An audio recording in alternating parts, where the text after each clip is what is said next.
বিচারপতি বলেন তার উকিলের পরামর্শে যে ক্ষমা চান, আপনার মুক্তি দেব, কিন্তু মাখনলাল সরকার বলেছিলেন আমি কোনো অপরাধ করিনি, সুতরাং আমি একটা গান গেয়েছি। বিচারপতি বলেন তাহলে আপনি গানটা গেয়ে শোনান।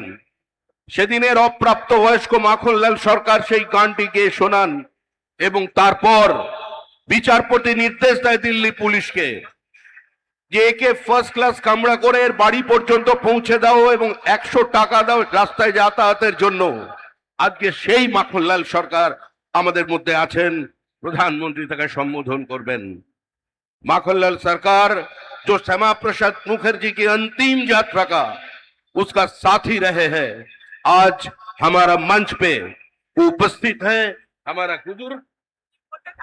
हमारा बुजुर्ग जो जीवन में किसी का सामने सर नहीं झुकाया और ऐसे हजारों कार्यकर्ता का बलिदान और प्रतीक्षा का कारण आज इस पार्टी सत्ता में आए हैं। यह सिर्फ कोई सत्ता की परिवर्तन नहीं है, श्यामा प्रसाद मुखर्जी की धरती पर श्यामा प्रसाद का सरकार बनने जा रहे हैं। कश्मीर से कन्याकुमारी जैसा हमारा सपना है, वैसे ही गंगोत्री से गंगा सागर तक डबल इंजन सरकार भारत, हमारा सरकार श्यामा प्रसाद मुखर्जी की सरकार आज बन रहे हैं।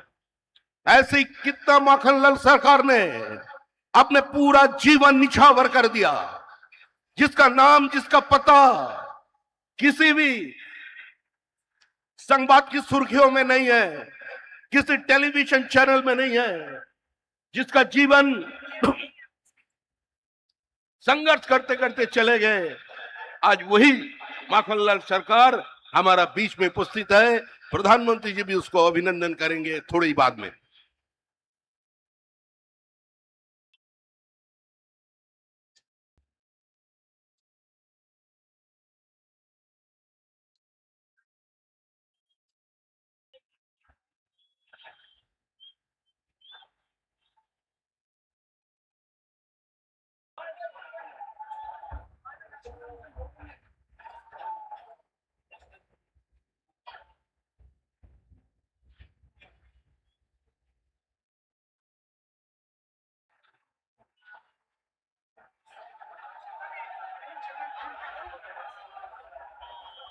মাননীয় প্রধানমন্ত্রী শ্রী নরেন্দ্র মোদীজি, সেই সঙ্গে আছেন মাননীয় গৃহমন্ত্রী শ্রী অমিত শাহজি, আমাদের মধ্যে উপস্থিত আছেন মাননীয় রক্ষামন্ত্রী শ্রী রাজনাথ সিংজি এবং বহু রাজ্য থেকে বিশিষ্ট মানুষজন আজকে এখানে এসে উপস্থিত হয়েছেন। এবং আজকের এই অনুষ্ঠানে আপনারা তো সকলেই জানেন যে আজকে আমরা মাননীয় প্রধানমন্ত্রীরই এই বলা যেতে পারে পরামর্শ ছিল যে আজকের দিনটিকেই আমরা বেছে নিই 25শে বৈশাখ। কেননা 25শে বৈশাখ বাঙালির জীবনের সঙ্গে ওতপ্রোতভাবে জড়িত। রবীন্দ্রনাথ ঠাকুর, যাকে আমরা সুখে দুঃখে আনন্দে বিষাদে, যাকে আমরা নানান অনুভূতিতে, যাকে আমরা নানান অভিমানে, যাকে আমরা কখনো সুখে কখনো অসুখে তাকে একান্ত আপন করে নিয়েছি, সেই দিনটি আমাদের বারবার প্রথিত করে, আমাদের সংস্কৃতির সঙ্গে আমাদের এগিয়ে চলার পথের দিশা দেখায়। এবং এই দিনটিকে ওপরে আমাদের নির্ভরশীলতা, তার কোনো তুলনা হয় না।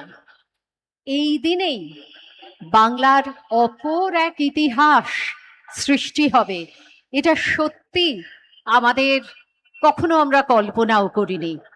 কিন্তু মাননীয় প্রধানমন্ত্রী তার অদ্ভুত বিচক্ষণতার মাধ্যমে তিনি আজকের এই দিনটিকে এত সুন্দরভাবে, এত প্রাসঙ্গিকভাবে তিনি যুক্ত করলেন আমাদের বিধানসভার শপথ গ্রহণ